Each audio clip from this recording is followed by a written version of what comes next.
Hello, everyone. My name is Skyler, and I'm Brad's son. And I got the pleasure to interview my dad. And I had been looking forward to this opportunity for a while. There were a lot of questions that I had been just wanting to know the answer to, and to fully have the full picture of him and his life and his musical journey. I really look up to my dad. He is such an important person in my life, and this interview was really, really fantastic. I was truly honored to do it, and here is the episode.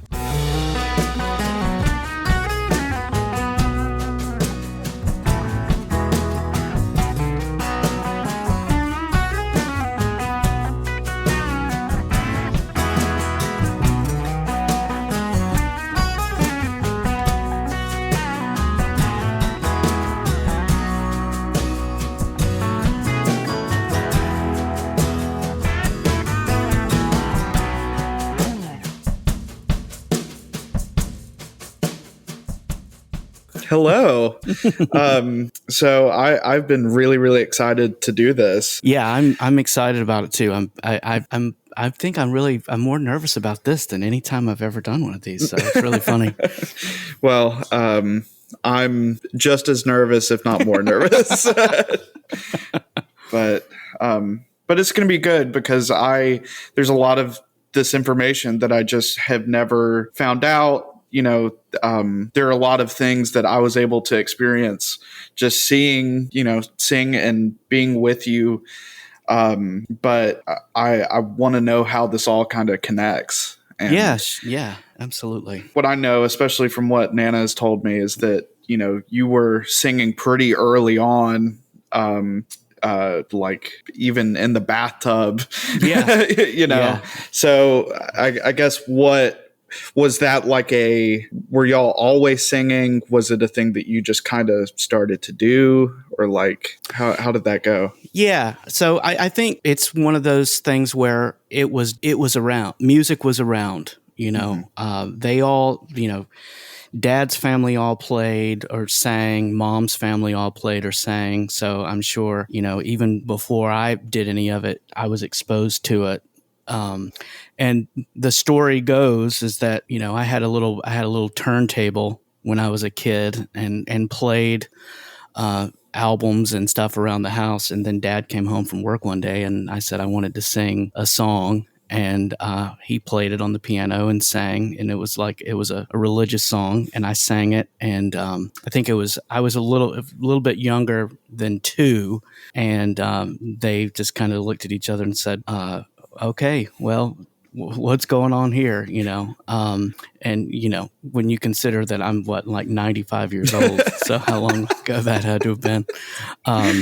But yeah, so long story longer, it's been around, as long as I can remember. It's been something that I've always wanted to do, and just it was always around. Yeah. So real quick, I guess what were some things that you were listening to at that point?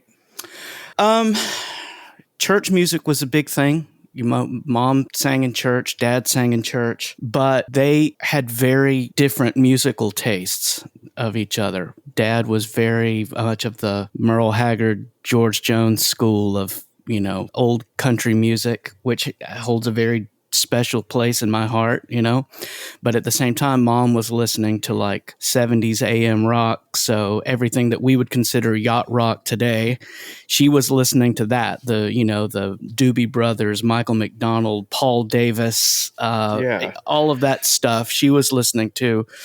So I remember one of the first 45s. Do you even know what you know what a 45 is? Yeah, right? Okay, vaguely. Good. Sorry. I think that you're going to need some cliff notes to understand some of these references. Yeah.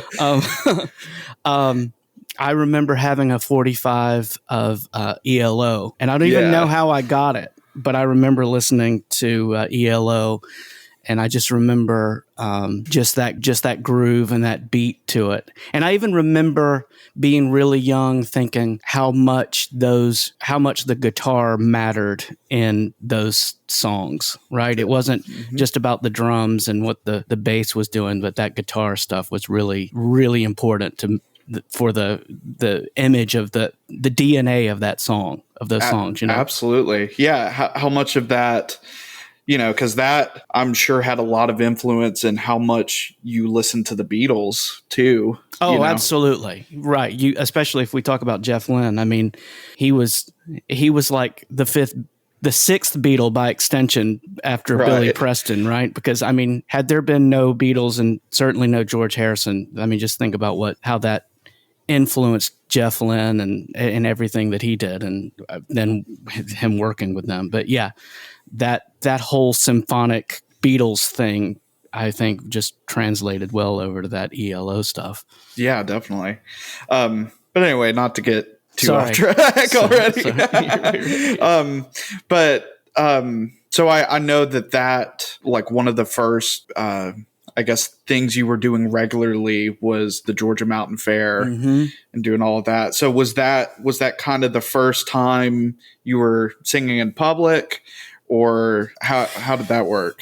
I was singing at churches and a little bit of stuff, family things. And I suppose there was a little bit of that was like, there was a novelty to the fact that there was this little kid that would stand on the piano bench and sing while his dad played the piano and all of that. But I have to say, I have to give a lot of credit to my grandparents for so much of this. I spent so much time with them as a kid, spending the night at their house, and everywhere they went. This was back in the late 70s and the early 80s when seatbelt laws weren't as enforced as they are now, and they had a Cadillac that had the armrest in the middle, and that I sat between them, basically with no seatbelt on, everywhere we went. And they took me to the Georgia Mountain Fair when I was a kid. And we used to go, and, the Georgia Mountain Fair is kind of like most big kind of state fairs in that there are craft areas and there's a big amusement park ride area. And I didn't care about any of that. I sat in the seats with them and was mesmerized by everyone playing and singing, and knew immediately, like, I was just kind of taking it all in by osmosis from the very beginning. And the Georgia Mountain Fair used to have a thing on their program on Friday nights where it was kind of like an open mic night with a live band. And I signed up and sang one Friday night. And it just kind of, from there, it led into getting to play. I sang there a lot over especially those early parts of my childhood. And got to do a lot of really cool shows, opening for some people. And I would say that the opportunity that I got at the Georgia Mountain Fair was probably one of the biggest influences on me, and getting to meet friends who are musicians that I still am friends with to this day, like, Bill Cunningham and Jim Wood and Terry Swanson, who was such an influence on me as a drummer. And so yeah, that entire experience of the Georgia Mountain Fair was a huge, huge thing for me.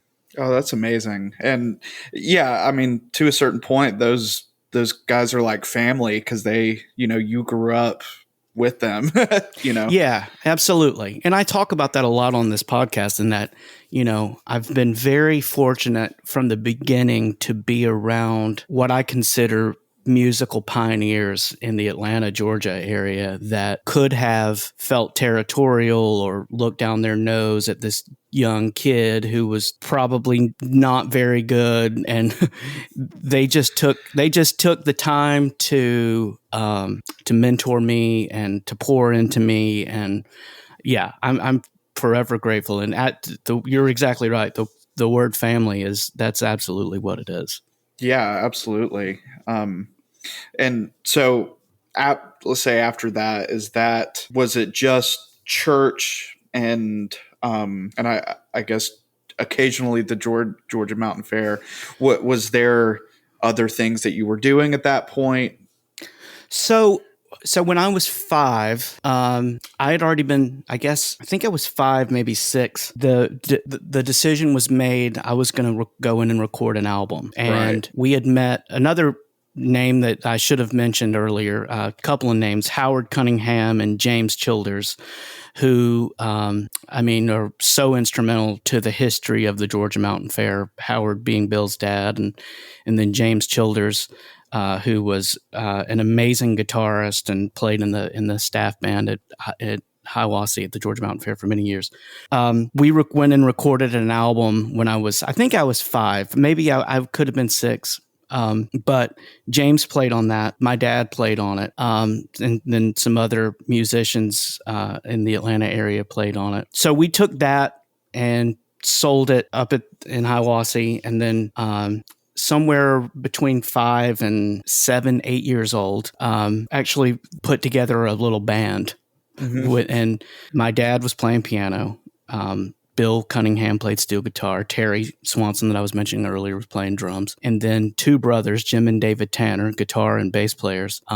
They were all in the band. And we opened up a lot of shows around the Southeast. We did some shows with country artists like the Statler Brothers and David Frizzell and Shelley West and Marty Robbins and John Anderson, and just a lot of, at the time, some pretty big names. And so we did that for quite a while. And, it was one of those things that I didn't realize.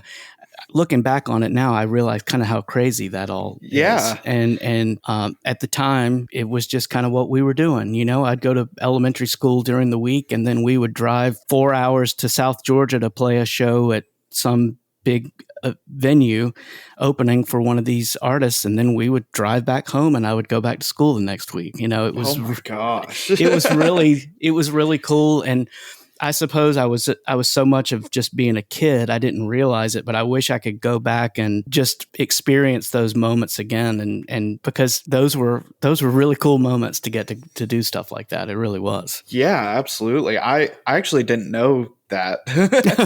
That's wild. Yeah. But I have no doubt that like completely set you on this track.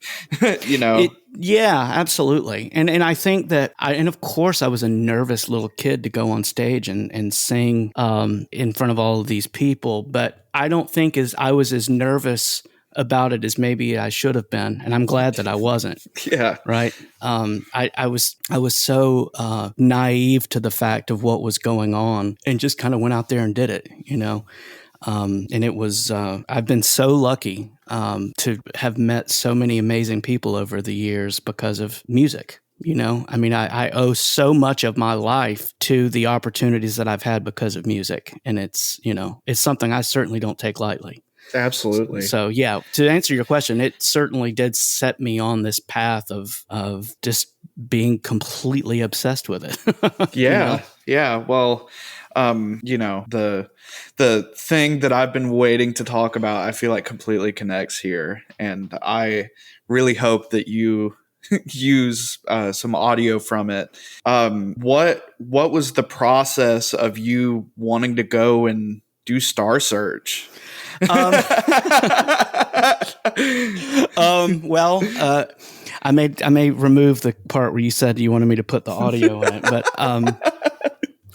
I don't know. I don't know what it was. So, and I talked about this on an earlier episode, but I'll go into a little more detail about it. But so my parents were divorced. I was with my dad one weekend, and I think he had to work in the morning, so I was at his place by myself, and I was just watching Saturday morning cartoons, as all children do or did at the time. We couldn't stream it on. This is back when they would, it was back in the 1930s, Skyler, when everything was in black and white. I didn't know they had TVs at that point. So. Yeah, it's crazy. They would just draw it. It was all drawn. The cave walls. Yeah, it was on the cave. It was cave drawings. Great.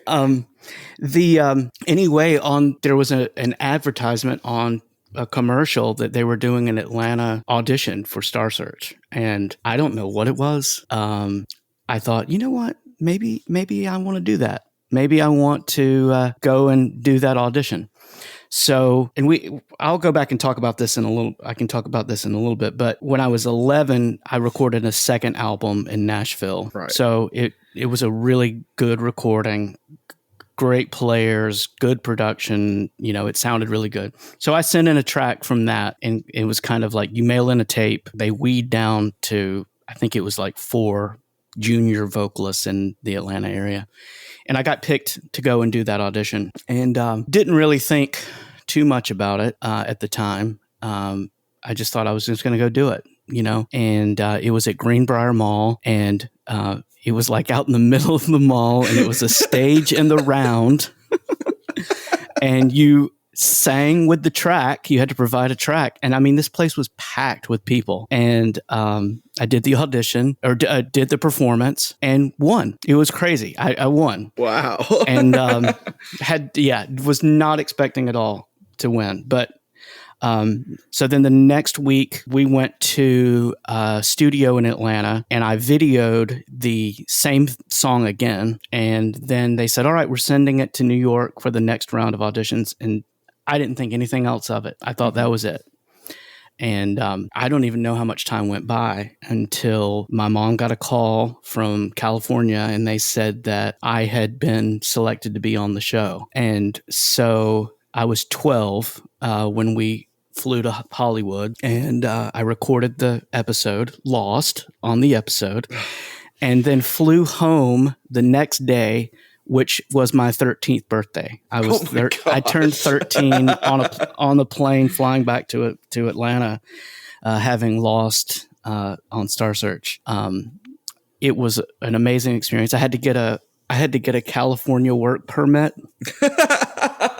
and I had to do tutoring during the rehearsals. Like, so they would put us in a room with all the other kid entertainers, and we all had to bring all my schoolwork from Georgia and sit and do my schoolwork. And then they would come in and say, all right, they need you out on the stage. And then I would go out there and sing, and then go back and do my schoolwork again. That's crazy. Yeah, it was so weird.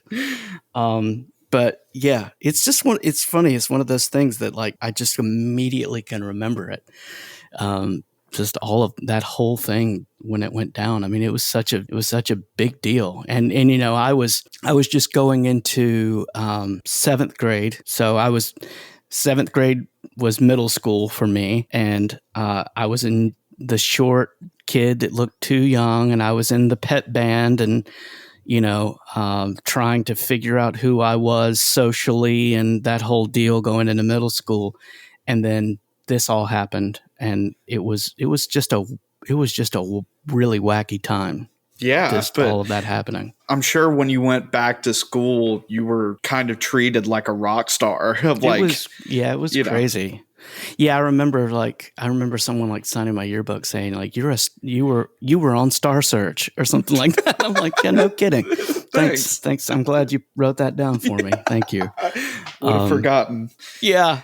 So it was just a surreal thing, and it's for all it was, I'm really glad that it happened. I don't care that I went and lost and that whole deal, and it was amazing. It was just an amazing experience. Yeah, and it has given me a wonderful video to share with everyone that I know. Thanks. Yeah. I tell everyone, every time I show it to someone or send it, someone asks for me to send it, I'm like, I'm the same height now as I was then. I just have a lot of gray hair now. Yeah. Wow. Oh, that's funny. So, like, tell me about that second album, because I'm sure having double the life experience that you did from the first one, that probably, and especially after going and touring around and playing a lot of shows, it was probably a much different experience doing it. Yeah. So we took a family trip to Nashville at some point. My parents and my dad's uncle, I believe it was my dad's uncle, Henry Bowles was his name, and his son Randy, who was just a dear cousin of mine. And we all went to Nashville, and stayed up there. And while we were there, there's a famous bar restaurant called the Nashville Palace. And it's a legendary place where like the country singer Randy Travis washed dishes and came out and sang before he made it big. Alan Jackson worked there, and like it was this huge deal. And so while we were there, I think it was probably my dad told them that, hey, my son sings, you should get him up to sing. So we were there for probably close to a week. And I think I got up like every night that we were there and sang, you know. I'm sure they were probably sick, like they were ready, like, okay, kid, get the hell out of here. But, you know, so they had a house band, and then they had another band that would come in and play. And I met a lot of the guys in the first band, and then I met some guys in the second band. Well, you also have to know that ever since I was a kid, my favorite thing in the world to do was read the liner notes in albums and know who played on what. So I knew a lot of names already. I was a huge Ricky Skaggs fan when I was a kid, right? Mm-hmm. Just a great singer, great guitar player, entertainer, the whole deal. And there was a guy that was in his band through the 80s, a guy named Bruce Boughton. And lo and behold, Bruce was playing in the house band at the Nashville Palace while we were there. And so we started talking with him, and the idea came up of me recording an album. And so let me back up and also say that another couple that we met through all of my music was a couple named Gil and Isabel Fortune, who were just instrumental in so much of what I've done, supporting us and a lot of it financially. And they actually helped pay for me to go and record this album in Nashville. And I'm completely forever indebted for what they did to make all that happen. And so Bruce produced the album, and he had just come off the road with Ricky Skaggs before this happened. So half the band on the album were his touring band. So Martin Parker, who was the drummer, the late Martin Parker, he's since passed away, and Gary Smith, who also has passed away. He played piano on half the album. And then a lot of other great session players. Matt Rawlings played piano on half of it, and Russ Barenberg, who's a wonderful acoustic guitar player, he played on it. And I'm trying to remember who else all was on there, but that was such an amazing experience going to Nashville as an 11-year-old and recording with these players, just watching them all come together in a studio and cranking out an entire record in one day, right? They would pass out charts, they would listen down, they'd go out, they'd get a tempo, they'd get a key, and they would start. And I would record a scratch vocal while they recorded it. And, you know, it would be 1 or 2 takes, 3 takes. They would have the tune down, and we'd move on to the next one. I mean, one track we did on the record, they did the whole thing in one take. Wow. They just pressed record and just did it, you know. And, you know, like I said, I'm being forever indebted to these people. Bruce Boughton, I still stay in touch with him to this day. I mean, we text often, and when I was a college student, I would go and hang out with him. And I remember you met him. You got to meet him in Nashville. He was at the Osnoy show. Yeah, Osnoy. Yeah.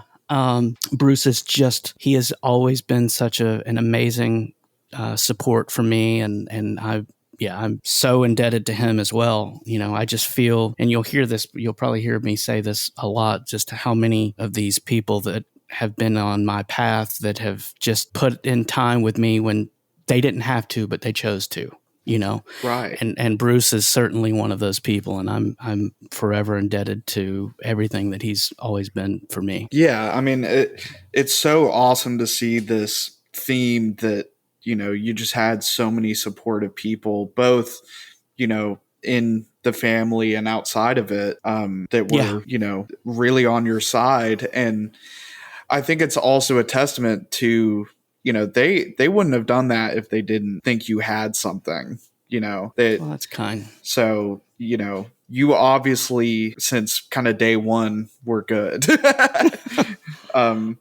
But I'm just kind of curious about all of this, how, you know, you were exposed to all of these amazing musicians, and you got to go in and do these studio recordings, and you got to go and do the live stuff. How at this point were you learning the process of all of this, and how was that influencing your process and approach to learning music and playing it and stuff? It's a really good question. I think I obsessively listened to records from as early as I can remember. And it was like I would listen to the same album on repeat and just listen and listen and listen. And I do think that repetition has always been kind of at the forefront of the process for me.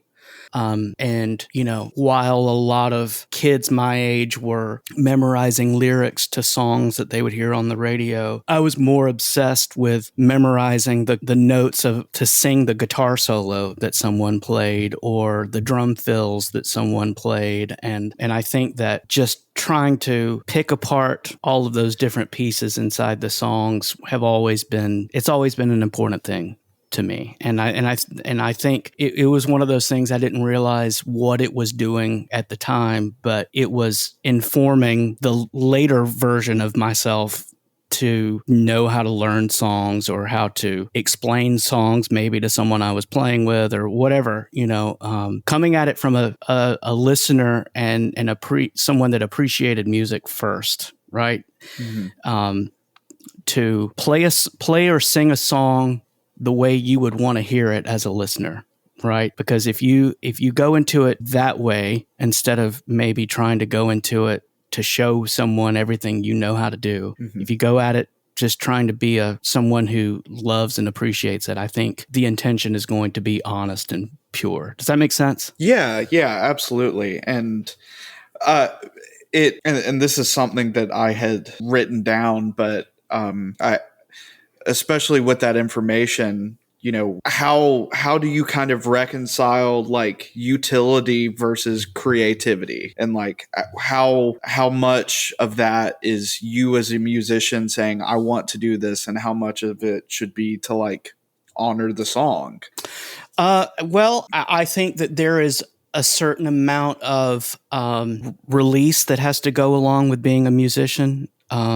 And I think that, and I'm just going to speak for myself, there's a certain amount of reconciliation that you have to do between a creator and a consumer, where it's really funny. We were actually out yesterday somewhere, and there was a young duo playing music where we were, and they were good. They were good playing guitar and keyboard and singing. But I looked at Lisa and said, There's one thing that you don't realize when you're young is that you should probably do more songs that people know instead of songs that show what you can do. Right. And you know what I mean? Because there was a lot of that going on. And they were executing it pretty well. But I think that it's all about honesty, and it's about honoring the song, being honest to deliver the lyric or the part that's not going to take away from any other part of it. Right. It's not what I'm going to do right now is it's shining more light on the whole thing instead of shining more light just on what you're doing. Do you know what I mean? Right. And I think that comes from being so appreciative of this music. You know, you're not wanting to kind of make it about yourself. It's about, you know, hey, this is really good music. And, you know, I really love where this comes from and want to kind of share it, you know? Yeah. And I can't sit here and say that it's not something that I've been perfect at, because I know I haven't been. And I know there have been times where it was self-serving. And I think that all musicians have those moments where there's a self-serving thing that goes along with performing, or maybe you're more focused on the people on stage with you hearing what you're doing than maybe honoring the song that you're doing. You know what I mean? Yeah. I remember Jerry Braswell telling years ago, he worked with a major artist. I can't remember who it was, but the artist basically said, if the band is really digging what they're doing on stage, chances are the audience probably isn't.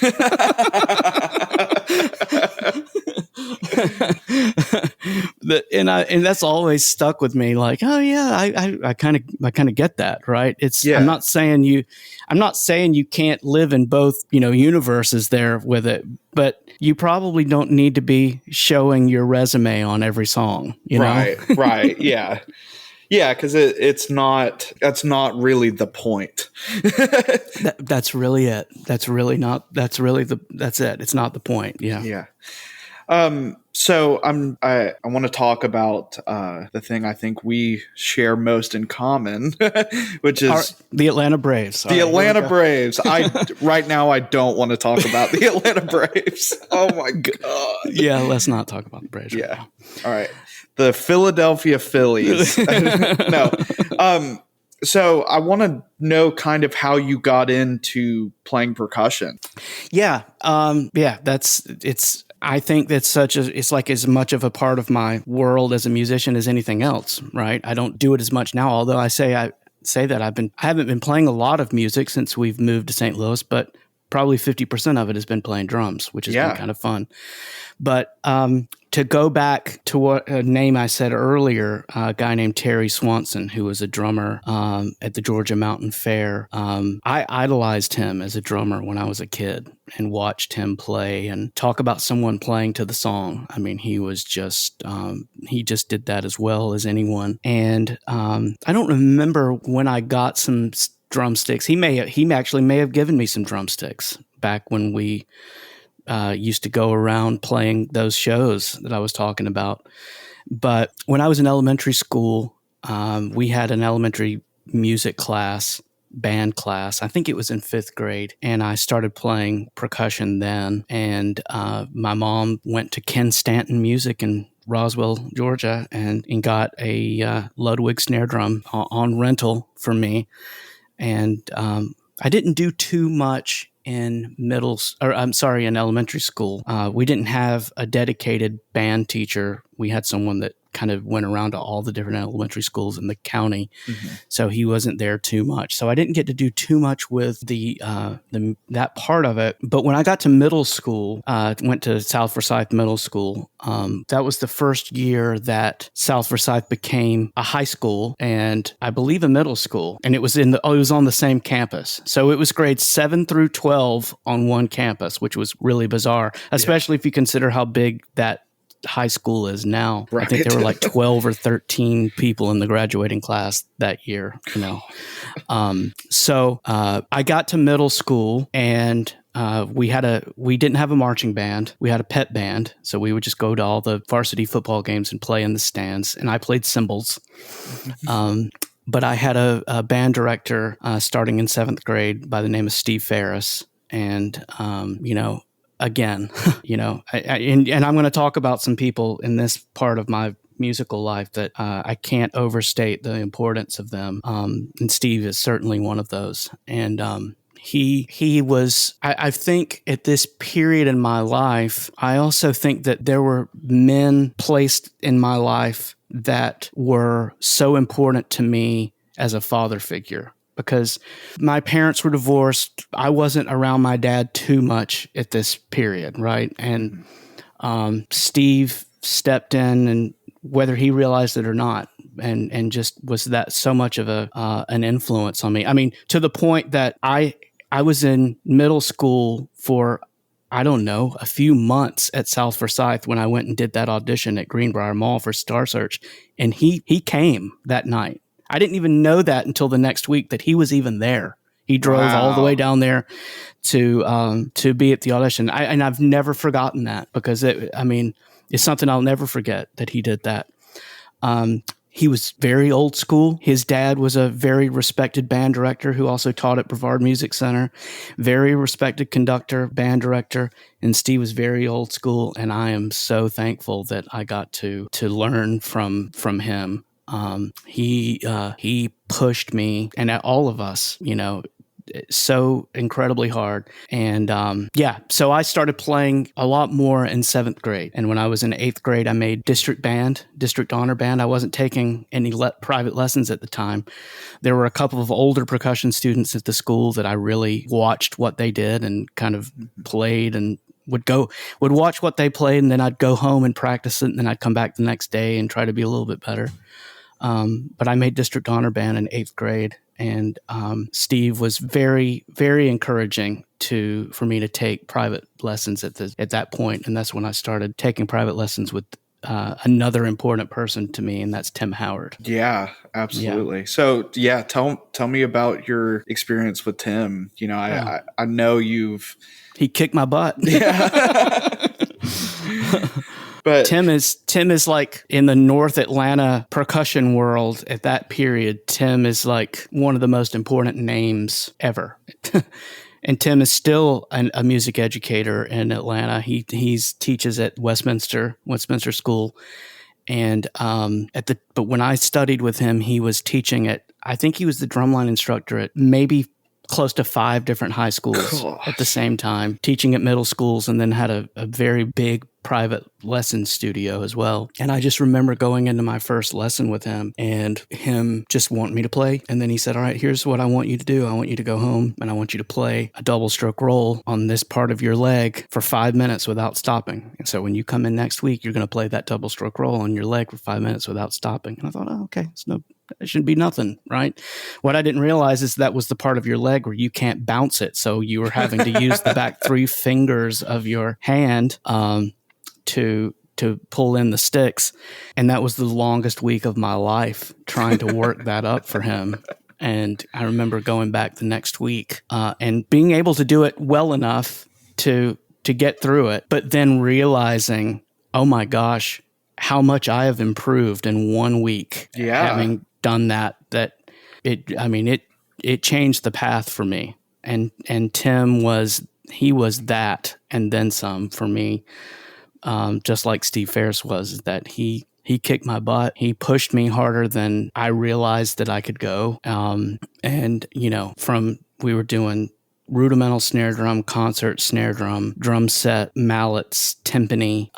We were doing it all. I was very lucky to do all-state district honor band and all-state band during those times. And if I'm being honest about it, I think after the Star Search thing and after all of that, I think I was a little bit ready to not be the kid that sings. Yeah. I think I was ready to kind of do something else. And this came along and I'm like, oh yeah, I'm always going to want to do music, but here's this other thing that I can do. And I really, really enjoyed it. Yeah, definitely. And I think having those drummers, you know, growing up listening to the drummers around you and on records and stuff, I think made that transition even easier.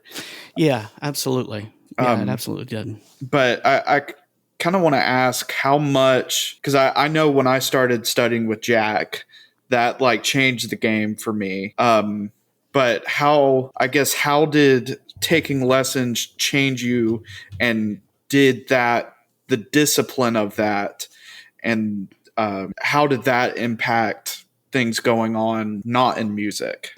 Well, it changed things not in music probably because my grades most likely went down after that.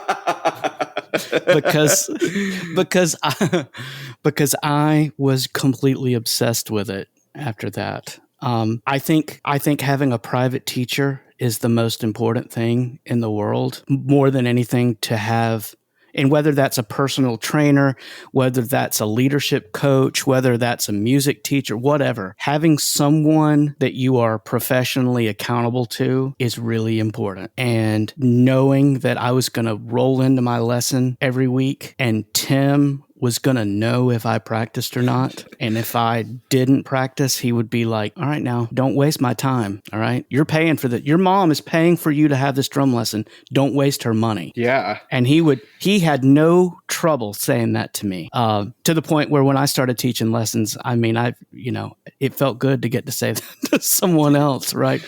Well, I know you said that a lot to me. So yeah, that's true. That's true. Okay. Yeah. Don't waste our money, Skyler. But I think having that level of accountability is so important. And when to say that I was obsessed with it, I mean, I would come home from school and I would practice until it was time to eat dinner. and I would probably practice some more until it was time to go to bed.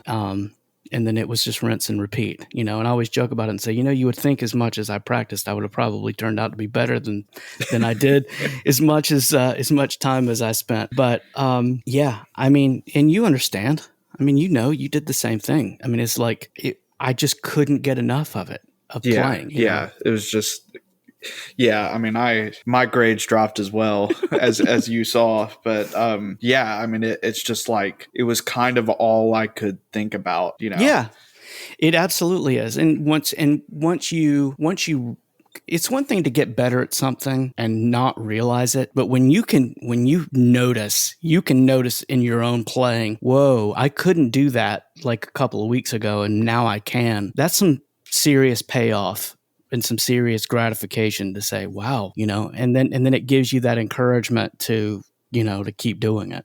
Yeah. And to push yourself, even more. Yeah, definitely. How do you think that, like, because instant gratification is not really a thing in music.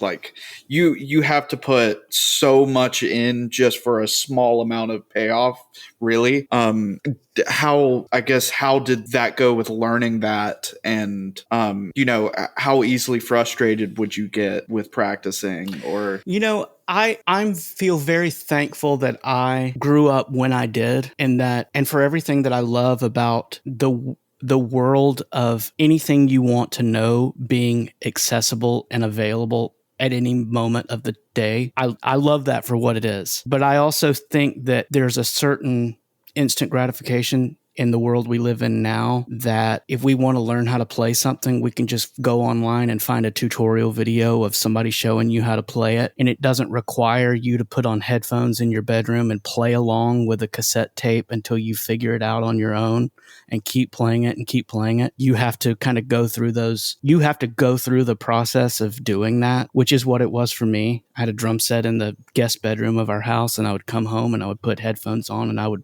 play along with records. And then, I'm sure we'll talk about this at some point. When I started playing bass, it was basically the same thing. I would play along with records. And,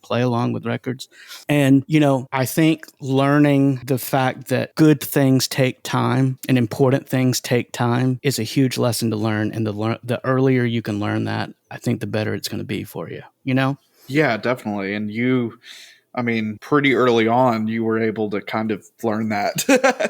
It's unbelievable. So I feel like it would be a disservice to this episode to not talk about Jack Bell. Oh my gosh. He changed the game for me. Sure. I think he changed the game for any person who's ever sat or stood next to him, either as a student or as a colleague or what, because he elevates every situation that he's in. Absolutely. Yeah. And so how did you get started with Jack? And, what was your introduction to him and to like the orchestral scene and stuff like that? So I studied with Tim through my junior year of high school and had done 2 summers at Brevard Music Center through at the end of my freshman and sophomore years of high school. And somewhere along the way, Tim encouraged me to kind of move on to the next level, because at the time I was thinking that my path was going to be that I was going to go to a conservatory, I was going to study orchestral percussion, I was going to try to get a job playing percussion in a symphony orchestra. That's kind of where I thought it was going to be. And in Atlanta, Georgia, the natural progression was that at some point you go and you get into the studio with Jack Bell, and that's what I was going to go do. I believe Tim was a student of Jack at Georgia State, as so many people we both know have. George Sandler, Scott Meter, Sonny Emery. I mean, all these people that terrible drummers, terrible drummers. So I don't remember exactly how that communication happened with getting with Jack. But I studied with him. It was not as long, certainly not as long as the time that I studied with I didn't study with Jack as long as I did with Tim. And my time with Tim Howard as a private teacher, being in a studio, that was the most important period of my life formatively as a percussionist, was when I studied with Tim. But in that short amount of time that I got to study with Jack, it was a completely different thing, because it's a different level of intensity and the same level of expectation, because you will assume that Tim studying with Jack, he took some things away from that and he brought that into his own studio. But Jack scared the hell out of me. Yeah. Right? I mean, he was a sweetheart, but he's an intense dude.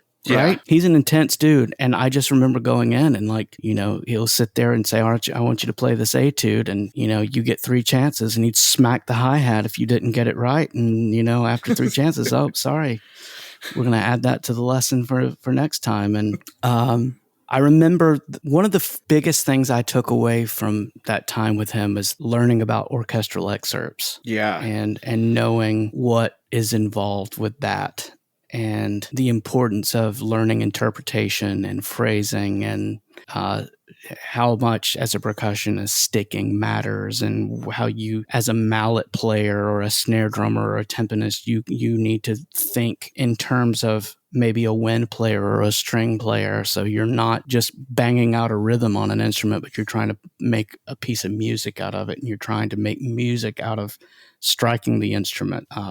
You know, I learned so much from him in such a short amount of time about playing musically, because look, you know, the guy he is a musician like no other, with chops for days. Yeah, still. Yeah. Yeah. And I think you learning, especially at that point, you learning excerpts and getting into that world where you walk out and have one chance to play everything correctly and musically, and where you're only playing 25 notes, those 25 notes are incredibly important. So I think learning that from him, as well as learning from him, who is already demands excellence, completely improved your process behind music. Yeah, absolutely. Because we both know that Jack never asked us to do anything in a private lesson that he hadn't done tenfold himself, right? Right. I mean, the amount of practicing that he would do with the ASO to go play Porgy and Bess, or to play Scheherazade or Carnival Overture on the tambourine, or whatever the case may be. He would never ask us to do anything that he hadn't done many times over before that. Yeah. Yeah. And it changed my perspective on, like, performing in a way, and just preparation of, like, it's not a thing that you can practice it and go out and possibly make a mistake. Like, you go out and you play it perfectly. Yeah, that's it. Know? Well, and just, you know, as your old man, to watch the transformation of you as a percussionist from before you started studying with Jack into after. I mean, it was like, and you were already a great player, but it was a whole different level once you started taking privately with him. Yeah. And I think the biggest thing he worked on with me, but I'm sure he worked on with you as well, is just your sound. Like, having the sound and really playing through the drum and getting, you know, the full sound out of the instrument.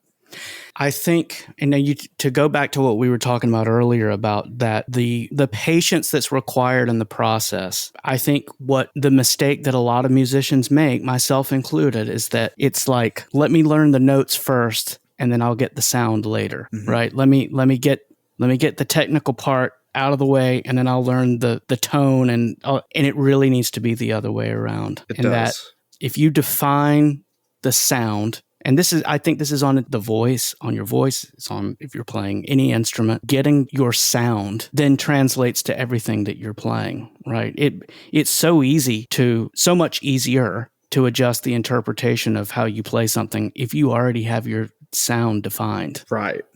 Absolutely. Yeah. And he, I feel like that was his number one priority.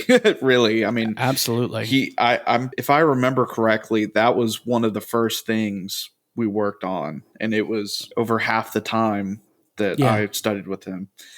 Did you, after you studied with him and then you went to LSU, did you have to adjust? Was there a different expectation on your sound once you got to LSU? Dramatically. And that's the hard part, right? About being a player is that everywhere you go and study, there's a different sound. I'm right. I mean, let's talk in terms of orchestras. Like you talk about the Cleveland Orchestra versus the Chicago Symphony versus the New York Philharmonic versus the LA Philharmonic. They're they may all play the same piece of music, but it sounds completely different because they all approach it differently. And just like you go into LSU and that very great percussion studio that you were in, they had a different idea of the sound. Yeah. And it's tough. And I still feel like I struggle with it, is that neither is the correct answer, and I feel like I, even up until I was done, like I was still struggling with, and especially going from Jack to LSU, I mean, Jack is very through the drum, really, playing with balls. And LSU is very on top of the head, and it's very light and relaxed, very Mueller based. And, but I think having both sides of it influenced me a ton. So I guess how did that influence you going from, let's say, from Tim to Jack, even though they're not, one is a student of the other, right? But and then going and doing the festivals and because I was studying with Tim, and then I went to Brevard and I studied with Massey Johnson and Fred Bugby up there, and then 2 summers after that I went and did 2 years at the Chautauqua Institution in New York, and I was studying with a guy named Ron Barnett up there, and then a host of different percussionists that would come in, different timpanists. And I think the thing to realize through all of that, and it's hard to realize it when you're that age, is that there's not a right. There are degrees of right and wrong. I don't want to say that there's a right way. There's not a right way or a wrong way, because there is a right way and a wrong way, but there are different degrees to it. And I think the biggest thing you can learn from that is learning how to be flexible, to say, whether you're playing under a conductor or you're playing with a band leader. Let's say you're playing drum set or playing bass and you're playing with a band leader or a singer that says, I want to change this little thing.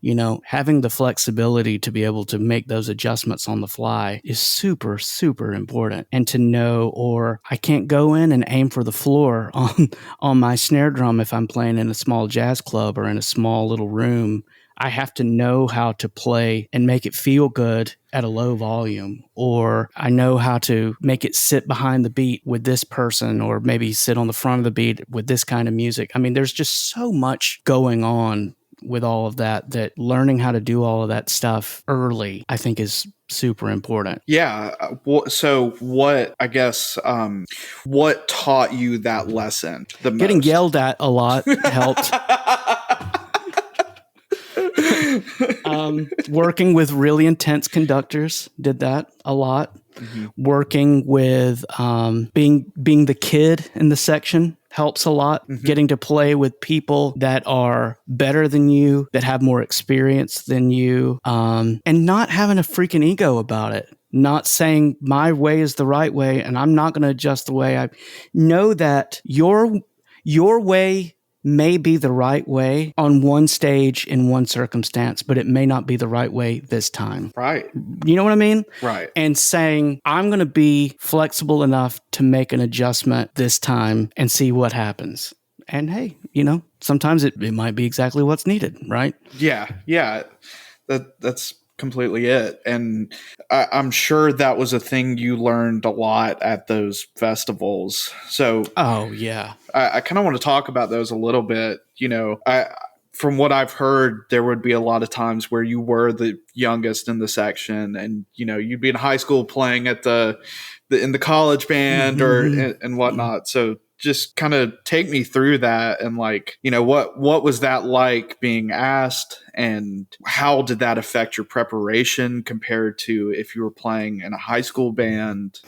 Yeah, so Steve Ferris encouraged me to audition for Brevard Music Center, which is I don't know how long the program is now, but it's like at the time it's like a 6.5 week intensive music program for high school and higher players. A lot of college musicians go to it. I went the summers after my 9th and 10th grade year, and talking about that improvement in a short amount of time. I mean, that it was so incredibly noticeable how much better I was after that first summer going to Brevard, because I was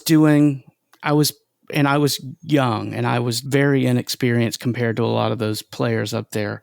But I was in 2 or 3 different ensembles and was taking private lessons every week. And it's like, that experience of doing like district band or all-state band where you work up a program in a few days. That's what we were doing for almost 2 months. And it was just like over and over and over. And, the parts were assigned to you and you would work it up and you'd go do the concert.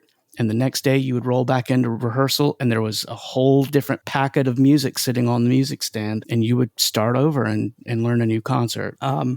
My first summer there, I was invited to perform with the Brevard Music Center Orchestra for one concert, and I played triangle on one piece of music, and it's still one of the greatest moments of my life. Because we performed Daphnis and Chloe by Ravel, and it's still to this day one of my favorite. I actually listened to it last week sitting at my desk at work, and just like I was like playing air triangle in my office at work because it's still such a great part.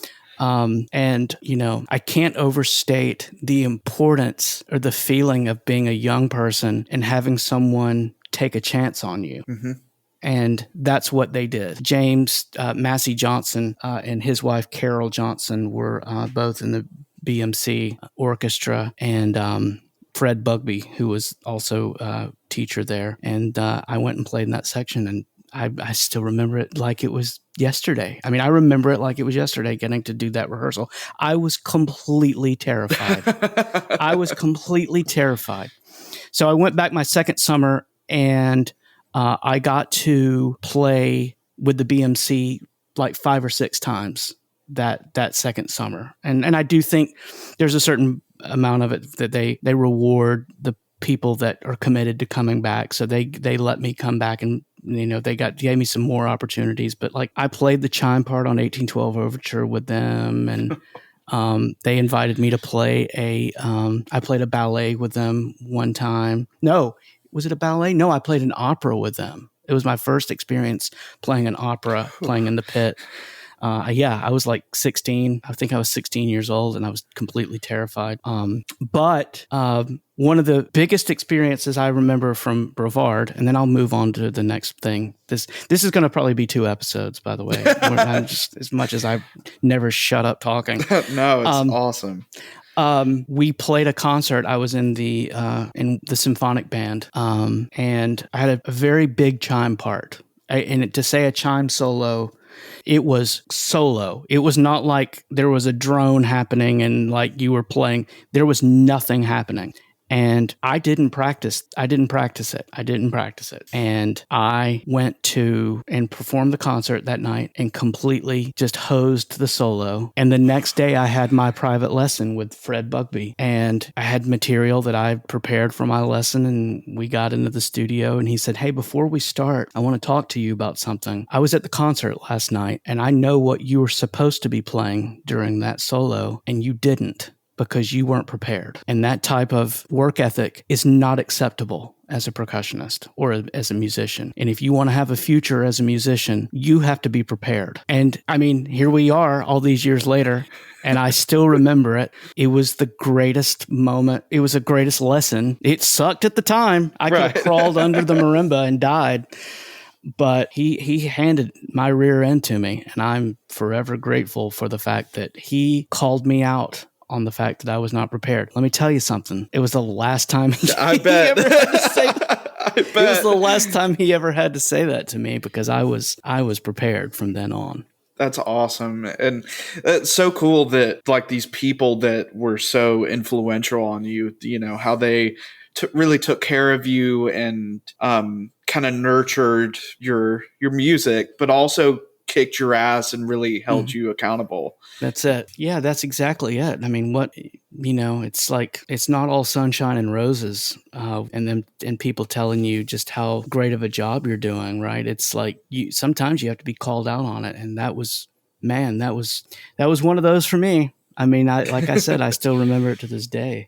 So Tim Howard, I don't remember how it all went down, but Tim Howard had a contact somehow in Georgia. They knew someone at the Chautauqua Institution, which is another summer music program. They don't do the high school program anymore. It's just college level. But at the time, they did a high school group, and it was just orchestral and chamber music. So there was no band, no symphonic band, no wind ensemble. And one night I got home from a percussion lesson with Tim, and he called and said, "You're going to be getting a call from someone. I gave them your name as someone because they need someone to come and play percussion this summer. They had someone cancel. They need someone. So it's going to be a very quick thing." So this guy named Aaron Kula, who was the conductor of the Chautauqua Youth Orchestra, called me that night and was like, "Hey, I understand you're a percussionist in Atlanta. You've been taking lessons and blah, blah, blah. Here's what's going on. We need someone to come in and play this summer in the youth orchestra. And would you be interested in doing it? Since we need someone at the last minute, if you can get accepted, you'll get a full ride to it. So you'll just have to pay for getting yourself here, any equipment that you need to bring. And if you could send me a tape." He said, I don't know if you listen to a lot of classical music, but I'll tell you, we're going to end the season with Bartók Concerto for Orchestra, if you'd be interested in doing it. And I was already obsessed with Bartók at this point. And I'm like, yeah, okay, you had me at Bartók. I'm there. Yeah, that's the unreleased line from Jerry Maguire was, "You had me at Bartók." But so I put together a quick, we didn't have nice condenser microphones at my house and Logic or even GarageBand. It was like a cassette player and a boombox. And I took it to school and played some excerpts. I think I played some excerpts from Shostakovich 5 on xylophone and played a couple of snare drum etudes and sent it in. And he was like, "Okay, come on. Do it." So my mom and I flew from Atlanta to Buffalo, and she drove me down. We rented a car, and she drove me down to Chautauqua, and I was completely homesick and never that far away from home by myself, and was ready to come home. And then we started rehearsing, and I was completely obsessed with it. I mean, because it was like everything I had done at Brevard, but then turned up 2 or 3 notches in terms of intensity and quality. And so I did that one summer and then got invited back to go the second summer. And we did Rite of Spring that summer. We did Copland Third Symphony. We did Pines of Rome. Well, I mean, I played The Planets. I got to play some great, great music. I was really introduced to like John Cage. I think that was when I really got introduced to a lot of the if you want to call it commercial music of Frank Zappa. When I got introduced to his like symphonic music and his chamber music, I really got into that, and John Cage and percussion ensemble music. So yeah, that experience going to Chautauqua was it was unbelievable for me to get to do it. I remember going to I'm sorry, I'm just going to keep rambling on about this until you tell me to shut up. Please. I knew that we were doing the Rite of Spring, and I knew I was going to be playing Timpani 1 on it. So I'd already been listening to that piece of music, but just became obsessed with listening to as many recordings of it as I could and learning different interpretations. And we had a master class with a teacher, with a timpani teacher, and I didn't know what we were going to do. I thought he was going to play for us, and he started and he said, "So I understand you guys are working on the Rite of Spring. Who's playing timpani on that?" And I raised my hand. He was like, "Oh, cool. Well, come on up. Bring your music." And put it on the stand, and I want you to play it for everyone. And now this masterclass was with all the high school and college students, and so I had to play all of that in front of everyone. And he would just like pick apart everything I was doing and be like, now some recordings, they'll actually add a second 32 here. And instead of pedaling down to that F, they will play it on another drum. You may want to consider that. You may want to do this sticking here. And it was just, again, all these years later, I still remember it because it was one of those moments where I knew right then how important it was to me getting better. Right. And just getting to I just got to play so much while I was there. It was so good.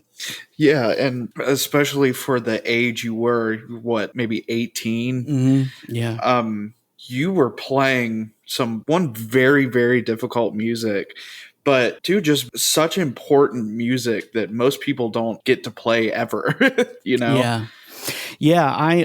Yeah. You're right. And I don't take that privilege lightly that I got to do that. And to play with some really good players too, some really good musicians that have gone on to play in major symphony orchestras and have good solo careers as players. And yeah, man, it's, it was an important period of my life, both as a performer and then as a listener, just learning to, how to listen to me, just as I was talking about earlier, listening and learning the guitar solos on all those songs I would hear as a kid, learning all of these parts to all these pieces of music. You know, I mean, it was, I cherish that experience big time.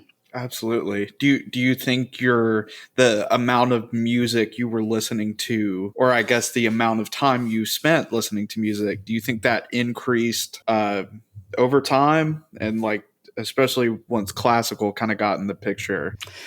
Yeah, I would say that I would probably, at this point in my life, at least 50 to 60% of my musical listening is classical music. And I think it's directly it's because of those experiences. Yeah. I think, what is that, like ages 14 through 16, 17 are the most formative years of your life as a music listener. And that's when I heard Bartók, music for strings, percussion, celeste. I heard Elliott Carter, Concerto for Orchestra. I heard the Desert Music by Steve Reich, which then led me on this whole path of listening to everything of his. I heard Pat Metheny Group for the first time when I was in 8th grade, thanks to Steve Ferris. Thank you, Steve Ferris.